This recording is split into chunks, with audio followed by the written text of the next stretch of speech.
বেগুন চিংড়ির এই রেসিপিটি যে এত মজার, আমার মতো যারা বেগুন খেতে পছন্দ করে তাদের তো এই রেসিপিটি দেখা মাত্রই মুখে পানি চলে আসবে। এছাড়া যারা বেগুন খেতে পছন্দ করে না তাদেরকেও যদি এই রেসিপিটি তৈরি করে দেওয়া যায় আঙ্গুল চেটে পুটে খাবে।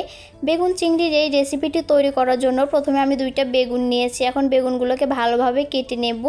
বেগুনগুলোকে একটু মোটা করেই কেটে নেব। সবগুলো বেগুনই কেটে নিয়েছি, এখন বাটিতে তুলে নেব। পর বেগুনগুলোকে পানি দিয়ে ভালোভাবে ধুয়ে নেব। 2-3 বার পানি পাল্টে বেগুনগুলোকে ভালোভাবে ধুয়ে নেব। বেগুনগুলো ভালোভাবে পানি দিয়ে ধুয়ে নিয়েছি। এরপর বেগুনে দিয়ে দিব হলুদের গুঁড়া, মরিচের গুঁড়া এবং স্বাদমতো লবণ। সবগুলো মশলা এখন বেগুনের সাথে ভালোভাবে মাখিয়ে নেব। বেগুনের সাথে মশলাগুলো ভালোভাবে মাখিয়ে নিয়ে 5 মিনিটের জন্য রেখে দেব। মশলা আমি ভালোভাবে মাখিয়ে নিয়েছি, এখন 5 মিনিটের জন্য রেখে দিব। এদিকে নিয়েছি চিংড়ি মাছ। চিংড়ি মাছগুলোকে ভালোভাবে পানি দিয়ে পরিষ্কার করে ধুয়ে নিয়েছি। এরপর চিংড়ি মাছগুলোতে দিয়ে দিব হলুদের গুঁড়া, মরিচের গুঁড়া এবং স্বাদমতো লবণ। সবগুলো মশলা এখন চিংড়ি মাছের সাথে ভালোভাবে মাখিয়ে নিয়েছি।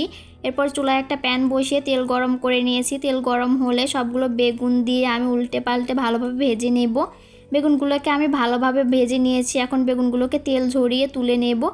সবগুলো বেগুনই আমি তেল ঝরিয়ে তুলে নিয়েছি। এরপর প্যানে থাকা তেলের ভিতরে দিয়ে দিলাম অল্প একটু জিরা দিয়ে এখন আগে তেলের সাথে একটু ভেজে নিয়েছি। এরপর দিয়েছি পেঁয়াজ কুচি এবং কাঁচামরিচ ফালি। পেঁয়াজ কুচি এবং কাঁচামরিচ ফালি হালকা করে একটু ভেজে নিয়েছি। এরপর দেব চিংড়ি মাছগুলো। চিংড়ি মাছগুলো দিয়ে পেঁয়াজ মরিচের সাথে আগে একটু ভালোভাবে ভেজে নিব। চিংড়ি মাছগুলো ভালোভাবে ভেজে নিয়েছি। এখন চিংড়ি মাছগুলোর ভিতরে কিছু মশলা দিয়ে দিব। দিয়ে দিয়েছি আদা রসুন বাটা, জিরা বাটা। এরপর দিয়েছি হলুদের গুঁড়া, মরিচের গুঁড়া, ধনিয়া গুঁড়া, গরম মশলা গুঁড়া এবং স্বাদমতো লবণ। এরপর সবগুলো মশলা আগে পেঁয়াজ মরিচ এবং চিংড়ির সাথে ভালোভাবে ভেজে নিব।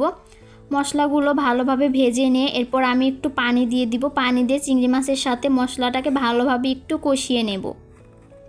মশলাটা ভালোভাবে কষিয়ে নিলে চিংড়ি মাছের ভিতরে ঝাল লবণ ভালোভাবে ঢুকে যাবে। মশলাটা আমি খুব ভালোভাবে কষিয়ে নিয়েছি। পানি শুকিয়ে একদম তেল উপরে উঠেছে। এই পর্যায়ে আমি ভেজে রাখা বেগুনগুলো এক এক করে সবগুলোই দিয়ে দিব। সবগুলো বেগুন দিয়ে উল্টে পাল্টে নেড়ে চেড়ে ঢেকে দিয়ে কিছুক্ষণ রান্না করে নেব। সবগুলো বেগুনই আমি দিয়ে দিয়েছি। এখন নেড়ে চেড়ে দিয়ে কিছুক্ষণ ঢেকে দিয়ে রান্না করে নেব। বেগুনগুলো আমি কিছু সময় রান্না করে নিয়েছি। রান্না হয়ে গেছে, দেখুন কত সুন্দর একটা কালার হয়েছে। এখন আমি সবগুলো বেগুনে তুলে নেব। এই রেসিপিটা যে এত পরিমাণে মজার, আপনারা দেখলেই বুঝতে পারছেন যে কালারটা কত সুন্দর হয়েছে। গরম গরম ভাতের সাথে বেগুন চিংড়ির এই রেসিপি হলে আর কি কিছু লাগে আপনারাই বলেন। আর যারা বেগুন খেতে পছন্দ করে তাদের কাছে এরকম রেসিপি হলে তো কোনো কথাই নেই। আর যারা বেগুন খেতে চায় না তাদেরকেও এই রেসিপি তৈরি করে দিলে আঙ্গুল চেটে পুটে খেয়ে উঠবে। বেগুন চিংড়ির এই রেসিপিটি ভালো লাগলে লাইক কমেন্ট শেয়ার করে দিবেন। আজকে এখানেই বিদায় নিচ্ছি। ভালো থাকবেন সবাই। আল্লাহ হাফেজ।